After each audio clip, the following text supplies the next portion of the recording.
Dia do Senhor 38. O que Deus exige no quarto mandamento? Resposta: primeiro, que o ministério do Evangelho e as escolas cristãs sejam mantidos, e que eu, especialmente no dia de descanso, seja diligente em ir à igreja de Deus, para ouvir a palavra de Deus, participar dos sacramentos, invocar publicamente ao Senhor e praticar a caridade cristã para com os necessitados. Segundo, que em todos os dias da minha vida eu cesse as minhas más obras, deixe o Senhor operar em mim por seu Espírito Santo, e assim começar nesta vida o descanso eterno. Bem, a pergunta 103 do nosso catecismo, o que Deus exige no quarto mandamento, a primeira coisa que o catecismo nos responde aqui é a manutenção da pregação, do ensino da palavra. Irmãos, a palavra que nos é instruída, que é enxertada em nós, é caminho que nos conduz à vida eterna. É padrão de boas obras, é uma vida segura, um caminho seguro para nós trilharmos neste mundo. Essa voz, essa palavra, ela não pode deixar de ser mantida. Nós vemos que Deus, Ele chama as pessoas e Ele traz a sua vocação às pessoas. E algumas pessoas, Ele dá essa vocação, conforme Efésios 4, de ensinar toda a sã doutrina para o povo, a fim de que o povo cresça bem articulado, como um corpo perfeito, que não seja levado como meninos. Quando fala meninos, dá a ideia de imaturidade, né? Que não sejamos levados de forma imatura por ventos de doutrinas, por movimentos, por situações que acontecem no dia a dia, em que as pessoas elas não criam raízes, elas não ficam na sã doutrina. Então este ministério, ele deve ser mantido. Você vê que a primeira resposta aqui o primeiro caso é uma resposta só, mas dividida em duas partes, né?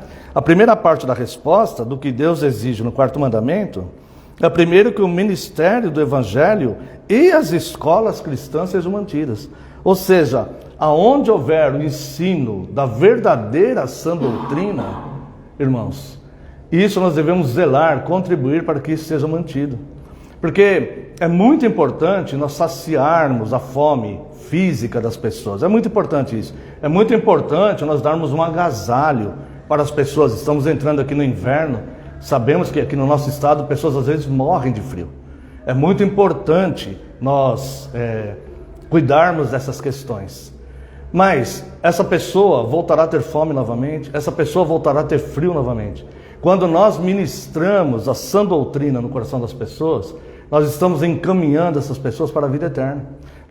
Não somos nós que salvamos, obviamente, é Cristo. Mas a ferramenta que Ele usa para isso é a verdadeira sã doutrina.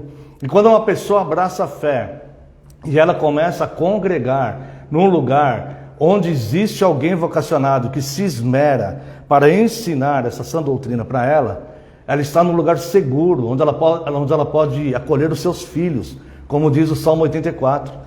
A andorinha encontrou um abrigo para si, onde possa colocar a sua prole, ou seja, a sua família. Então, irmãos, é muito importante que haja a manutenção da voz ativa de Deus, principalmente no dia do Senhor. Quero convidar aqui os amados irmãos. O próprio catecismo nos dá esses dois versículos, 1 Coríntios capítulo 9, versos 13 e 14. O mundo combate todas as doutrinas cristãs, tudo que diz respeito a Cristo, tudo que a palavra fala, o mundo combate. E em épocas de redes sociais, muitas vezes nós somos mais influenciados pelo que as pessoas falam em redes sociais do que o que é ensinado de fato na sã doutrina. E aqui, irmãos, o apóstolo Paulo fala em 1 Coríntios 9, versos 13 e 14. Não sabeis vós que os que prestam serviços sagrados do próprio templo se alimentam? E quem serve ao altar, do altar tira o seu sustento? Assim ordenou também o Senhor aos que pregam o Evangelho, que vivam do Evangelho.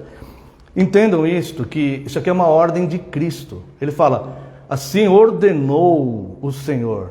Então aquele que é vocacionado, que o próprio Deus vocacionou para esse ministério, ele tem que obedecer a Deus nisso também. Ele não pode abrir mão de se esmerar no ensino para ensinar aquelas ovelhas que Cristo confiou nas mãos dele, para que sejam ensinados no caminho do Evangelho, porque simplesmente eles estariam em desobediência a Deus. A segunda questão vai abordar que todos os dias da minha vida, então isso aqui vai implicar todos nós, né?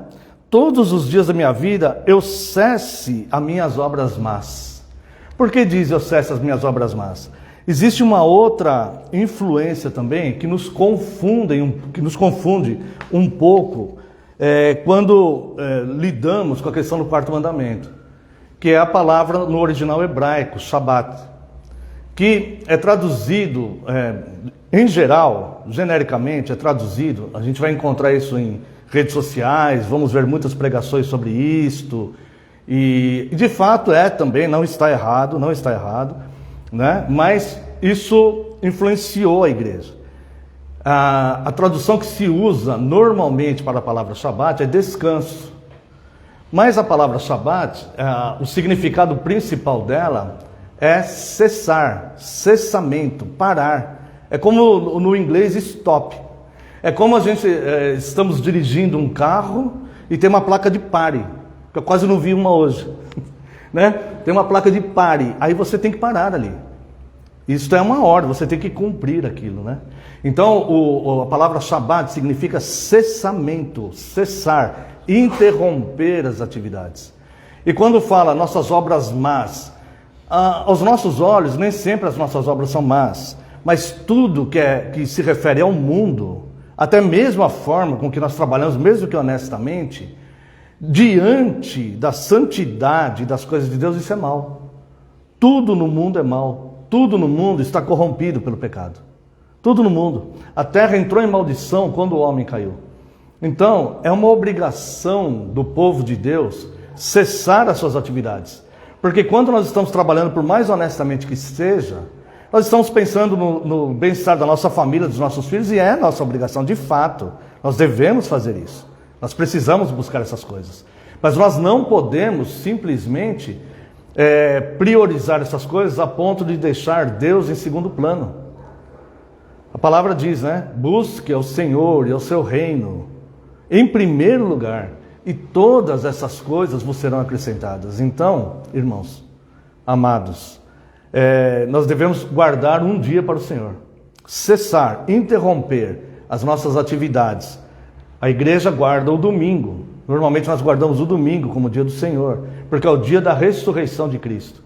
Nos 10 mandamentos, na primeira apresentação dos 10 mandamentos, lá em Êxodo 20, vai nos falar do quarto mandamento, lembrando da criação. Na segunda apresentação dos 10 mandamentos, em Deuteronômio 4, o quarto mandamento vai nos lembrar do dia da libertação do Egito. São duas coisas que nós lembramos. Primeiro, a criação de Deus, que tudo pertence a Ele, como diz o Salmo 24. Ele é dono de todas as coisas. Então, se Ele nos deu esse mandamento, nós vamos cumprir esse mandamento. Uma vez por semana, interromper as nossas atividades e prestarmos um culto a Ele. O segundo é lembrar que Ele liberta o seu povo da escravidão. Didaticamente, no Antigo Testamento, Ele libertou do povo do Egito. Cristo, na cruz, Ele nos liberta do nosso próprio pecado, que nos condenaria à escravidão eterna, a punições eternas. Então, o quarto mandamento ele é muito importante para nós cultuarmos a Deus, lembrarmos da criação, que existe um dono em todas as coisas. Deus é dono de todas as coisas que estão na terra, inclusive as pessoas, sejam eleitos, sejam réprobos. Todos pertencem a Deus. Todo espírito, quando a pessoa morre fisicamente, todo espírito volta para Deus. E é Deus que vai direcionar esses espíritos, céu ou inferno. Então, todos pertencem a Deus. Todas as coisas que estão no mundo pertencem a Deus.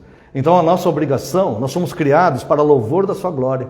Então a nossa obrigação é interromper a nossa semana de atividades para cultuarmos a Deus. Lembrando que existe um Criador que é dono de todas as coisas.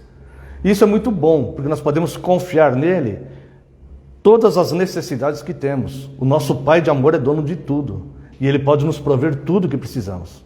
E também lembrar da salvação em Cristo. O apóstolo Paulo fala aos Coríntios que nós agora vivemos em novidade de vida e somos novas criaturas. A salvação em Cristo, isso é muito bom, porque nós podemos descansar com relação ao futuro, ao nosso destino eterno. Então, irmãos, que este convite, ou melhor, que este mandamento, esta lei, nós possamos observar ela com bastante critério e cuidado e estipularmos isso em nossas vidas, né? Dizer para os nossos parentes, para os nossos amigos, falar assim, olha, domingo eu tenho um compromisso, horário do culto, eu vou estar cultuando a Deus, eu tenho um compromisso. Isso é um compromisso que eu tenho e eu não abro mão disso.